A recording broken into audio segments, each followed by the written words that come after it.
오늘 우리가 읽은 본문의 말씀은 동방에서 온 박사들이 예루살렘에서 헤롯 왕에게 유대인의 왕으로 나시니가 어디 계시느냐라는 것을 묻게 되므로 서기관들이 구약 성경을 살펴보고 해준 대답입니다. 6절 말씀이 미가 선지자가 했던 말씀을 인용한 것인데요. 우리는 신약 성경을 읽다 보면 많은 구약 성경의 인용들을 보게 됩니다. 그럴 때 우리가 조금 속단하고 착각하는 것들이 있어요. 이 세상에 요즘 논문 같은 것들이 표절됐다 이런 얘기들이 종종 있잖아요. 남의 것을 아예 완전 대놓고 베낀 것도 있지만 사실 문명이 이렇게 발달하면 100% 독창적이고 새로운 생각이나 주장, 학설들이 어찌 있겠어요. 전 세대들이 얘기했던 것들에서 다시 더 세분화되어지고 발전되는 것들이 많기 마련이죠. 그러다 보면 다른 학자가 이미 발표한 또 진술해 놓은 것을 내 논문에 인용을 하려면 그 인용한 모든 부분을 정확히 따옴표로 처리를 하고 그리고 이것이 어느 책 또 혹은 어느 글 누구의 것 어디에서 인용했다라는 표시를 정확히 해 주어야 되는데 그게 이제 누락되거나 정확하게 되지 않았을 때 그 정도가 심하면 이제 그걸 또한 표절이다 이렇게 이야기를 하죠. 사회에서 이런 얘기들을 자꾸 하니 우리 성도들도 또 현대인들은 성경도 그런 잣대로 보는 오류를 범하게 됩니다. 구약 성경을 신약의 저자들이 인용하는 것은 꼭 그렇게 되지만은 않아요. 물론 그런 부분이 전혀 없는 것은 아닙니다. 그런 것들이 있기 때문에 모든 구약 성경을 신약에 인용할 때는 그대로 옮겨 따옴표 처리하듯이 인용을 했을 것이다. 이렇게 자꾸 속단을 하고 착각을 한단 말입니다. 아마 5절 말씀을 보면 이르되 유대 베들레헴 이오니 그 다음 뭐라고 얘기합니까? 이는 선지자로 이렇게 기록된 바 성경엔 틀린 게 없다 했으니까 선지자로 이렇게 기록된 바라고 되어 있으면 구약 성경 어디에서 얘기하고 있는 가보네 이러면서 대부분의 성도들은 그냥 지나가죠. 그러니 사실 잘 모르실 수도 있어요. 그래도 그나마 성경을 좀 열심히 연구하고 공부해 보고 싶다 하는 분은 이게 구약 성경 어디인고 이렇게 찾아봐서 그 두 구절을 대조해 보다 보면 글자가 서로 다른데 이제 이런 고민 속에 빠지게 된다 말입니다. 자, 그렇게 되는 이유들이 세 가지 정도가 있는데 첫째는 신약의 저자들이 구약 성경을 인용할 때의 그 인용은 히브리어로 되어 있는 구약 성경이 아니에요. 원래의 구약 성경은 히브리어로 저술이 되어 있었지만 예수님 오셨을 때에 이 당시는 헬라어로 지금 신약 성경이 기록이 됐죠. 당시에 유대인들이 히브리어를 읽고 쓰지 못하는 이들이 많이 있었어요. 바벨론의 유대가 망하고 나서 메데, 파사 그리고 헬라, 로마로 이어지는 것, 바벨론의 멸망이 된 것이 BC 586년이니까 이미 500년 넘게 이스라엘이 없는 그런 시대를 살아온 거죠. 우리도 겨우 36년 일본의 지배를 받으면서 1945년에 해방이 되었을 때 우리 한글을 쓰거나 읽지 못하는 이들이 생겨났었죠. 일제는 우리에게 창씨 계명을 강요하고 특히 학교 같은 곳에서 한국어, 조선어 사용을 아예 금해버렸습니다. 우리 조선인들이 일본어를 사용하지 않고 한국어로 말을 하면 그걸로 체벌을 하고 벌을 주고 심하면 학교에서 쫓아내기까지 했으니 한국어를 까먹는 세대가 생겨났다가 다시 45년에 광복이 되고 나서 한국어를 제대로 배우게 되는, 우리 겨우 36년에도 그런 일이 일어났으니 500년 넘는 이스라엘의 역사에 어떤 일이 벌어졌겠어요. 그래서 당시에 전 세계 로마 제국의 공용어가 되어 있는 헬라어로 히브리 성경이 번역되는 최초의 성경 번역이 이루어지게 됩니다. 그것이 이집트에 있는 알렉산드리아를 중심으로 해서 소위 72명에 의해서 이루어졌다. 이래서 뒤에 2명은 떼버리고 흔히 70인역, 히브리 말로 셉투아진트라 이렇게 부르게 됩니다. 그러니 사실은 신약 성경에 인용되어 있는 구약 성경은 히브리어 구약 성경이 아니고 그거는 요즘 마소라 텍스트라 보통 그렇게 부르거든요. 거기에서 인용된 것이 아니라 헬라어 성경인 셉투아진트에서 인용을 했기 때문에 우리 한글 구약 성경은 마소라 텍스트인 히브리어 성경을 직역했고 신약 성경은 바로 셉투아진트가 인용된 헬라어로 된 원문을 번역을 했기 때문에 히브리 구약 성경과 헬라 구약 성경의 번역의 차이에 따른, 우리 한글로는 번역을 잘한 거예요. 그런데 히브리 말의 어휘 그리고 어감과 헬라 말의 어휘와 어감이 달라서 글자와 미세한 단어들의 약간의 차이가 있어요. 그러니까 아마 여러분이 구약 성경을 인용했다 하는 것을 구약과 신약을 딱 대조해서 보면 왜 단어 한두 개는 다를까? 왜 조사나 어휘 표현이 다를까? 바로 첫 번째 이유는 거기에 있는 겁니다. 자, 두 번째는 장절을 중세 때 만들어 놓으니 우리 신약 성경에는 단 한 절로 되어 있지만 그 한 절 속에서는 많게는 구약 성경의 2구절 내지 3구절 이상을 핵심 단어와 개념을 융합을 해서 인용한 것이 있어요. 그냥 한 절 그대로 옮겨다 적어 놓은 게 아니라 이 말이에요. 구약의 성경의 2-3구절을 인용을 했기 때문에 아무리 찾아봐도 구약 성경에는 그런 구절은 없어요.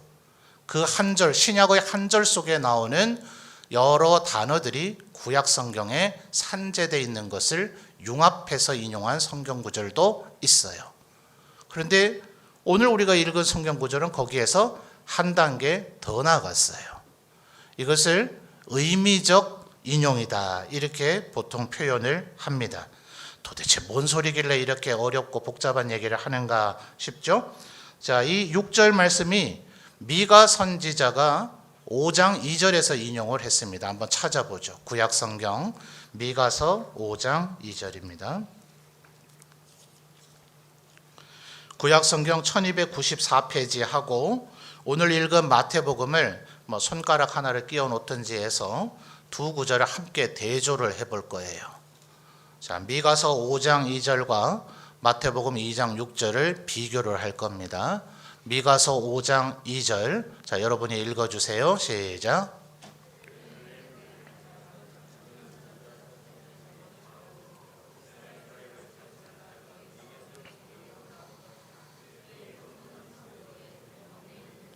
아멘. 자, 지금 한눈에 딱 봐도 미가서 5장 2절과 마태복음 2장 6절 간에 조금의 차이가 있습니까? 없습니까? 있죠? 지금 성경이 틀리다 이렇게 얘기하는 것 같으니까 막 가슴이 철렁해서 대답을 못 하시네요. 이게 틀린 게 아니란 말이에요. 그걸 지금 이해시켜 드리려고 하는 거예요. 자, 미가서 5장 2절을 보면 베들레헴 에브라다야 너는 유다 족속 중에 작다 했어요? 크다 했어요? 작죠? 그죠? 분명히 지금 미가 선지자는 베들레헴이라고 하는 도시가 유다 지파의 영지 가운데서 아주 작은 도시다 이렇게 얘기했어요. 그런데 마태는 지금 마태복음 2장 6절에서 이제 베들레헴을 작다 합니까? 작지 않다 합니까? 자, 마태복음엔 뭐라 해요? 또 유대 땅 베들레헴아 너는 유대 고을 중에서 가장 작지 뭐예요? 아니하도다. 아니 작던 베들레헴에 변화가 생겼죠. 자, 다시 한 가지 더 있어요. 미가서 5장 2절을 보면 이스라엘을 다스릴 자가 네개서 네개로 나올 것이다. 그러니까 베들레헴에서 이제 이스라엘을 다스릴 자가 나오는데 그분이 어떤 분이냐? 미가서 5장 2절에 뭐라고 표현합니까? 그의 근본은 상고에 영원에 있느니라. 자, 여러분, 인간의 세상을 기록이 된 시대를 역사 시대라 그러죠. 기록물 이 자체가 역사예요. 기록이 없던 시절, 역사 이전, 그래서 먼저 선사를 써서 선사시대 이렇게 얘기를 합니다. 근데 그나마 선사시대는 고고학적 발굴을 통해서 벽화라든지 아니면 상형 문자라든지 도무지 이게 무슨 글자일까 이런 걸 해독하는 추측할 뿐이죠. 다 후대 사람이 지금 추측하고 있으니 말빨 좋은 학자 말이 그저 맞는 줄 알고 있지 그 시대 사람이 나타나서 맞다 인정해 주진 않았잖아요. 그냥 그렇게 학설에 의해서 추정하는 겁니다. 그게 그나마 선사시대예요. 그런데 선사시대 이전에 세상적으로 말하면 소위 전설의 고향 같은 뭐 이랬대더라 라는 전설은 입에서 구전으로 내려오는데 도무지 어디에도 역사와 같은 글자로 판독될 수 있는 기록도 없고 하다못해 비석이라도 있어야 되는데 비석도 없고 벽화나 상형문자 같은 것도 없는 그저 말로만 전해지는 그랬대더라 하는 머나먼 옛날 얘기를 세상에서 뭐라 그래요? 그거를 상고시대 이렇게 얘기해요. 역사시대, 선사시대, 그 더 옛날을 상고라고 얘기합니다. 자, 그 상식적 단어를 지금 번역을 할 때 미가서 5장 2절에 채용해서 쓴 거예요. 우리는 이 성경에서 얘기하는 상고시대가 언제를 의미하는지 알죠? 언제입니까? 태초에 천지 창조할 때를 얘기하고 있는 거예요. 그래서 상고라고 하는 그 단어 뒤에 무슨 단어가 보강을 해줍니까? 영원에 있다. 자, 그러니 이 베들레헴에서 나타나실 이 존재, 영원토록 존재하시는 이분 누구십니까? 바로 성부 하나님과 함께 천하 만물을 창조하셨던 성자 예수 그리스도 바로 그분이세요. 자, 지금 미가서 5장 2절에서의 이분에 대한 설명의 핵심 두 단어는 뭐였습니까? 상고와 영원이었어요. 그런데 마태복음 2장 6절을 보세요. 상고나 영원이란 단어가 나와요? 안 나와요? 안 나옵니다. 네게서 한 다스리는 자가 나와서 내 백성에 뭐가 됩니까? 이스라엘의 목자가 되리라. 마태는 이걸 왜 이렇게 인용을 했을까요? 그래서 이것을 의미적 인용이라 이른단 말이에요. 마태가 지금 우리 앞에서 내가 미가서 암송할 줄 안다 한번 들어볼래? 이러면서 인용하는 게 아니라 이 말이에요. 마태가 이것을 기록할 때는 예수님께서 이미 부활 승천하시고도 최소 30년 이상 된 후에예요. 신약 성경이 마태복음이 제일 먼저 순서로 되어 있으니까 우리는 종종 마태복음이 제일 먼저 기록된 줄로 착각을 하는데 바울 서신, 예컨대 갈라디아서, 데살로니가 전후서 이런 서신들이 먼저 기록이 됐어요. 이때는 예수님을 본 분들이 다 살아 있었잖아요. 베드로, 또 요한, 야고보 이런 분들이 있었기 때문에 예수님은 어떤 분이에요? 예수님 뭐라 그러셨어요? 물으면 얼마든지 대답을 해줄 수 있으니 예수님에 대한 얘기보다 더 급한 게 뭐예요? 이제는 유대인이든 이방인이든 예수 믿는 우리들이 어떻게 믿음을 간직하고 살아야 되느냐, 교회 안에서 어떤 일을 행하며 또 어떤 일을 행하지 말며 살아야 되느냐를 가르치는 것이 급했기 때문에 서신서들이 먼저 기록이 된 거예요. 그런데 점점 순교하는 이도 생겨나고 하나님의 부르심을 받아 이 세상을 떠나니 예수님을 직접 육안으로 봤던 이들이 이제 점점 교회 안에 사라져버린 겁니다. 그러니 이제 이래서는 안 되겠다. 다음 세대들에게 예수님이 어떤 분이셨는가를 알려줘야 되겠다는 예수님에 대한 기록의 필요성이 대두가 된 겁니다. 그래서 조금 후세대, 비약하면 디모데 전후서 디도서와 같은 목회서신, 그리고 에베소 빌립보 골로새 빌레몬서와 같은 옥중서신, 혹은 요한계시록과 거의 비슷한 시기쯤에 복음서들이 기록이 됐습니다. 더 나아가서 이 4권 외에도 더 많은 복음서가 기록이 됐지만 4권만이 우리에게 전해져서 성경이 되었어요. 다른 것은 기록이 되었다는 얘기는 있으나 그 권위, 그 책이 우리에게 전해지질 않아서 내용을 우리가 알 길은 없습니다.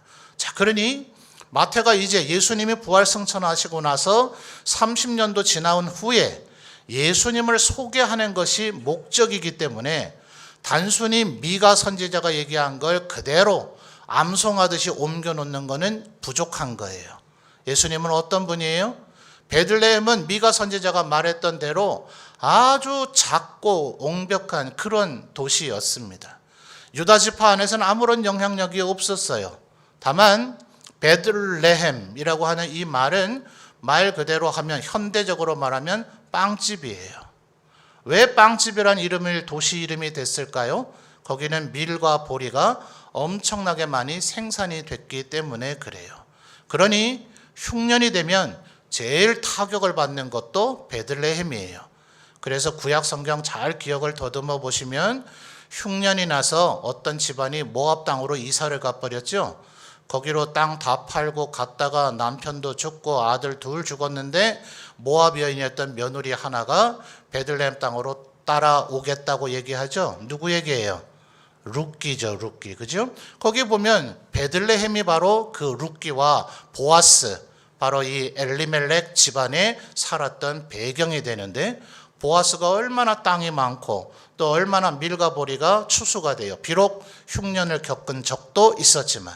그러니까 룻이 그 많은 보리밭 밀밭에 나가서 밀보리 이삭 주워서 어머니 시어머니 나오미와 함께 먹고 사는데 크나큰 어려움이 없을 정도죠. 아니, 그러면 굉장히 부자 동네 아닌가요? 이런 동네가 다른 동네에 지배력을 갖기는 쉽지 않아요. 왜 그럴까요? 아니, 삶에 필요한 게 모두 다 있잖아요. 일단 밀과 보리가 많이 나는데 저절로 나는 건 아니죠. 그러니까 남자들이 전부 다 농사에 다 동원이 돼야 돼요. 농사 해보신 분은 알지만 일손이 남아 돌 때가 있습니까? 없습니까? 언제나 일손은 부족하기 마련이죠. 밀과 보리가 농사가 잘 되니 딴짓할 생각할 여가가 없어요. 주로 어떤 이들이 다른 이들을 정복하게 될까요? 근본적으로 먹을 것 사는데 필요한 거 없는 사람들. 자기 동네는 그런 게 나질 않아요. 그러니까 어떻게 하겠어요? 죽을 수는 없으니 침략을 하든 약탈을 하든 정복을 하든 남의 것을 뺏는 것에 대한 죄책감이 무뎌져 버려요. 일단 내가 살아야 되니까. 안 그러면 죽게 생겼으니.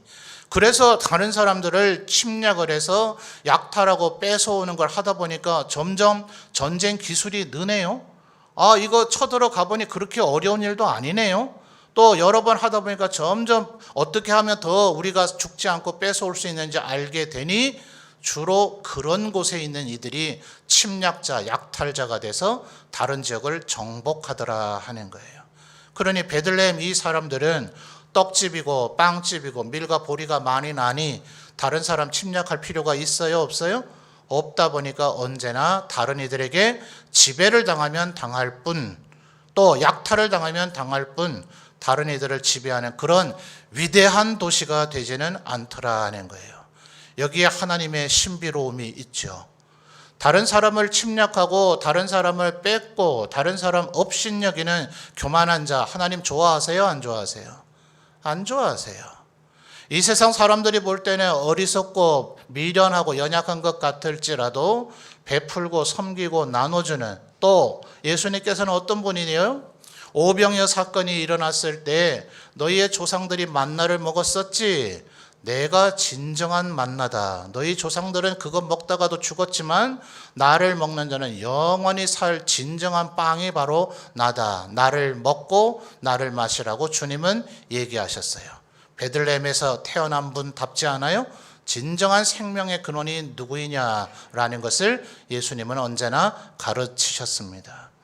그러니 그 위대한 왕 다윗이 이곳에서 태어났어요. 베들레헴은 바로 다윗의 고향이에요.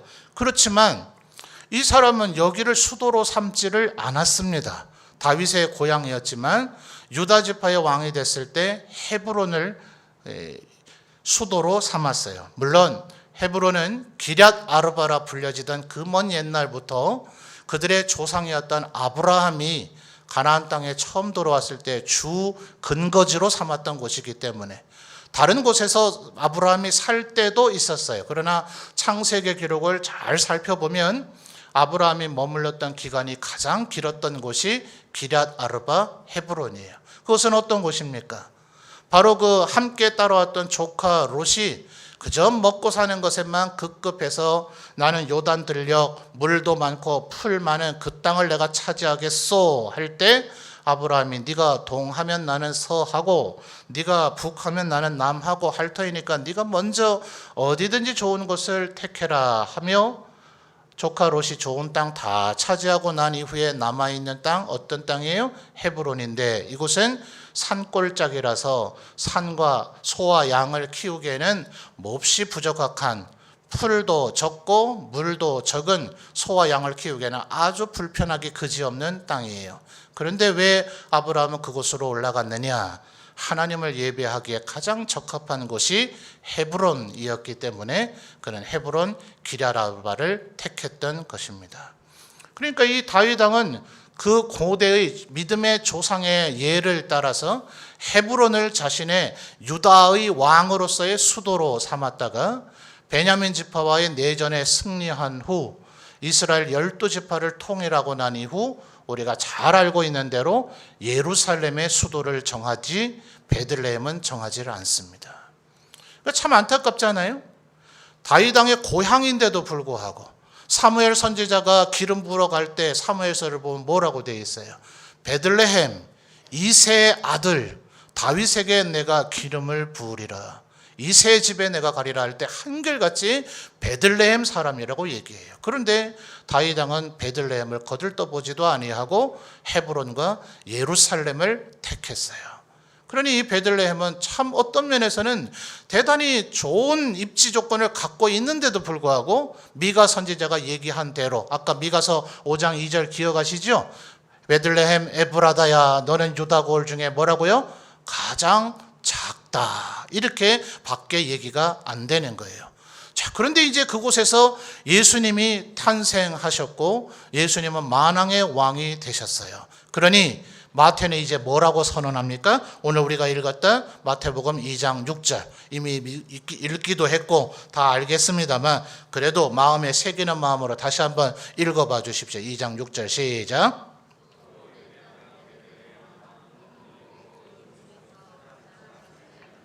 아멘. 거기까지요. 바로 이것이 예수님이 오시면 생겨나는 변화입니다.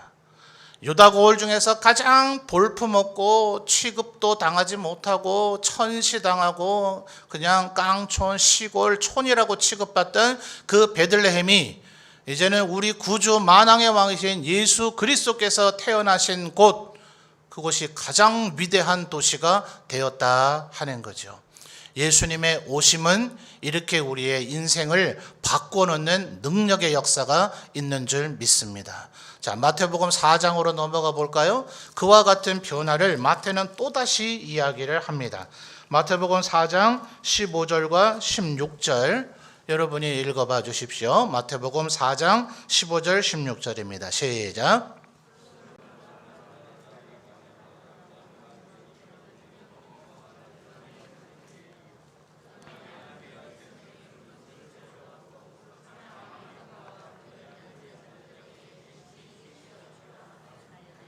아멘.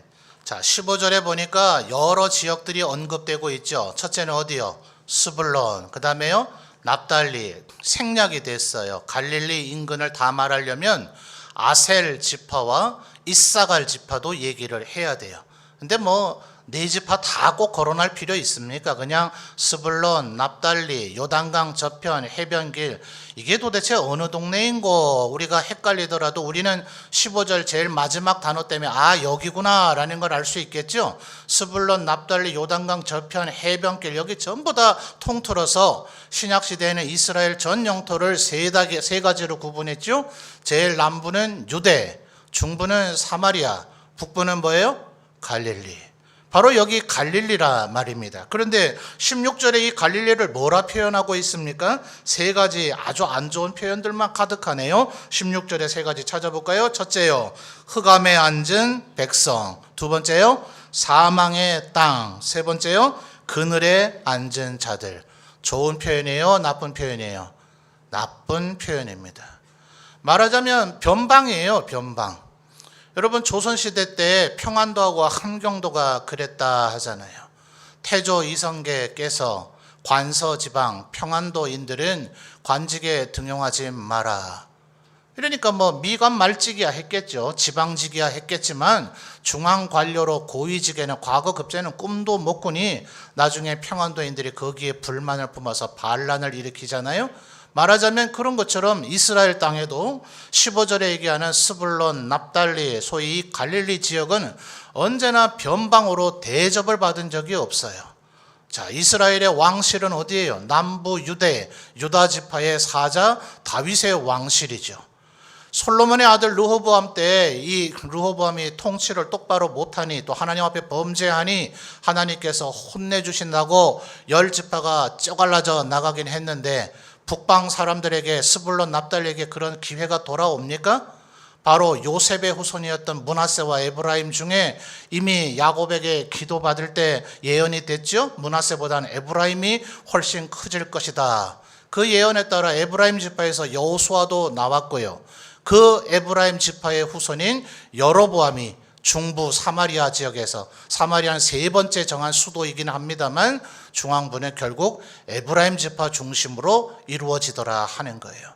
그러니까 유다의 역사는 남부 유대와 중부 사마리아는 언제나 역사에 반짝 이렇게 빛날 때가 있긴 있었지만 북방에 해당되는 지금 15절에 스불론 납달리에서 어디요?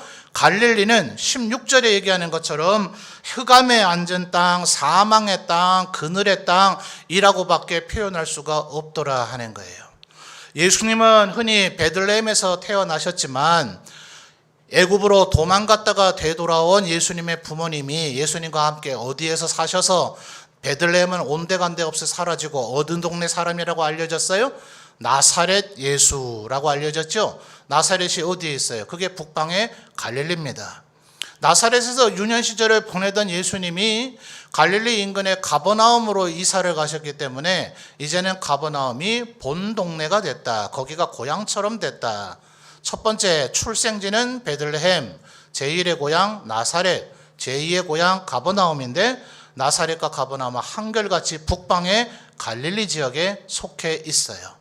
그러니 요한복음 1장을 보면 빌립이라고 하는 사람이 예수님을 만나보니 아, 이분 메시아가 맞구나 해서 자기 똘똘하고 율법 잘 지키는 친구 나다나엘을 예수님께 데려오려고 가서 얘기하죠. 내가 예수님을 만났다. 요셉의 아들 나사렛 예수가 그분이 보니 이게 메시아가 분명하다 이렇게 얘기하니 나다나엘이 뭐라 그래요? 나사렛에서 선한 것이 난 적이 있더냐. 북방의 갈릴리에서 언제 위대한 인물이 난 적이 있느냐? 우리 이스라엘 역사에는 그런 일이 없다. 그러니까 16절에 뭐라는 거예요? 북방의 갈릴리는 흑암의 땅이고 사망의 땅이고 그늘의 땅이지 거기서 무슨 선지자 메시아가 나느냐? 그런데 예수님이 어디에서 주 활동을 하셨다고요? 바로 그 북방 갈릴리에서 사역을 하심으로 하찮고 보잘것없던 베들레헴이 위대한 도시가 되듯 16절에 다시 보십시오. 흑암에 앉은 백성이 뭘 봤어요? 큰 빛을 보았고 사망의 땅과 그늘에 앉은 자들에게 뭐가 비쳤습니까? 빛이 비추었다. 예수께서 오시면 시골 촌동네에 불과하던 베들레헴이 위대한 도시가 되는 것이고 예수님께서 오시면 흑암의 땅, 사망의 땅, 그늘진 땅이었던 북방의 갈릴리가 가장 하나님 앞에 은혜를 풍성히 받는 지역이 되더라 하는 겁니다. 그러니 바울 사도가 뭐라 그래요? 예수 그리스도 안에 있으면 누구든지 새로운 피조물이다. 우리는 마치 질그릇과 같지만 우리 안에 보배이신 예수 그리스도를 우리 안에 모시고 계시니 비록 우리의 재질이 진흙, 질그릇으로 만들어졌다 하더라도 보배를 담아 놓았으니 최소한 뭐예요? 보석함, 보배함이 된다. 누구든지 예수 그리스도 안에 있으면 새로운 피조물이다. 그래서 바울 사도가 그렇게 선언을 한 것입니다. 그분이 바로 돌아오는 토요일 우리를 위해서 오신 아기 구주 예수님의 탄생을 기억하고 기념하며 감사하는 성탄절이 돌아오는 토요일입니다. 예수님이 우리에게 오시면 베들레헴은 위대한 도시가 되어지고 북방의 갈릴리에는 빛이 비치며 우리가 그분을 모시고 살면 우리는 새로운 피조물, 보배로 오신 주님을 모신 자가 되어질 줄 믿습니다. 우리에게 오신 예수 그리스도 우리 구주 하나님께서 얼마나 위대한 능력과 우리에게 은혜를 베풀어 주시는가를 다시 한번 기억하며 예수 그리스도를 모신 자로 살아가시는 우리 모든 성도들이 되시기를 바랍니다.